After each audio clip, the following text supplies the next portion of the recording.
Assalamualaikum warahmatullahi wabarakatuh. Yang terhormat kepada Adiani Belum Ida selaku pengasuh pesantren Super Camp Nore dan Ida. Yang terhormat orang tua saya ada di rumah, guru-guru semua, dan bapak pengurus semuanya, kakak kelas maupun adik kelas saya. Di sini saya Almeida Hadi, saya dari kelas 9 MTS Al-Quran Laraiban Ida akan mempresentasikan kitab At-Tibyan bab ke-9. Nah, jadi di sini itu ada 5 cabang.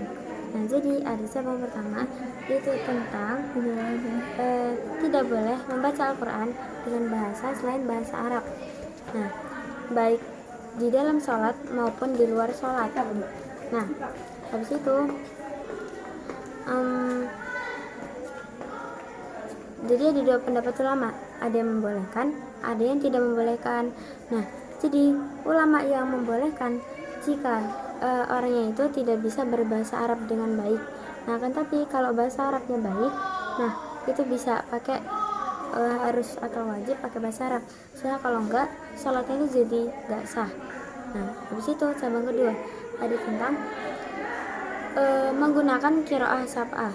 Nah, itu diperbolehkan, yaitu 7 qiraah yang telah disepakati, kan tapi tidak menggunakan qiraah syad. Qiraah syad itu tidak diperbolehkan. Nah, habis itu jika tahu bahwa menggunakan qiraah syad itu tidak sah, maka dia itu akan dihisab. Akan tapi jika orangnya itu menggunakan qiraah syad dan dia itu tidak tahu, maka dia itu tidak akan dihisab. Nah, habis itu hendaknya kita tuh sebagai orang yang mendengarkan, kita tuh harus memberitahu jika dia tidak beritahu larangannya jika dia tidak mengetahuinya. Nah, habis itu ada cabang ketiga tentang bergantinya variasi qiraah. Nah, hendaknya dalam satu majlis itu satu macam qiraah apabila ayatnya itu masih berkaitan dengan ayat berikutnya atau artinya. Habis itu yang diperbolehkan itu qiraah sab'ah. Nah, dan dianjurkan misalnya satu qiraah itu selesai, nah baru ganti ke variasi qiraah lainnya. Nah, habis itu cabang keempat itu ada tentang membaca mushaf itu lebih afdal daripada hafalan, karena membaca mushaf itu sama dengan ibadah yang dituntut. Nah, dan membaca mushaf itu lebih afdal daripada mengandalkan hafalan. Gitu. Jadinya kita tuh lebih khusyuk dan lebih tadabbur. Nah, jadi kayak lebih mendalam gitu, lebih paham dan lain. Nah, habis itu ada cabang kelima yaitu qiraah bersama kelompok itu dianjurkan.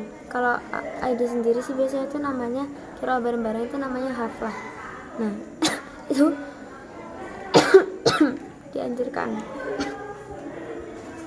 Dan Allah Subhanahu wa taala itu diriwayatkan Allah tuh bangga di hadapan malaikat jika ada orang yang qiraah bareng-bareng, dan apabila satu majlis itu banyak yang qiraah, maka dia itu sama dengan satu rumah Allah.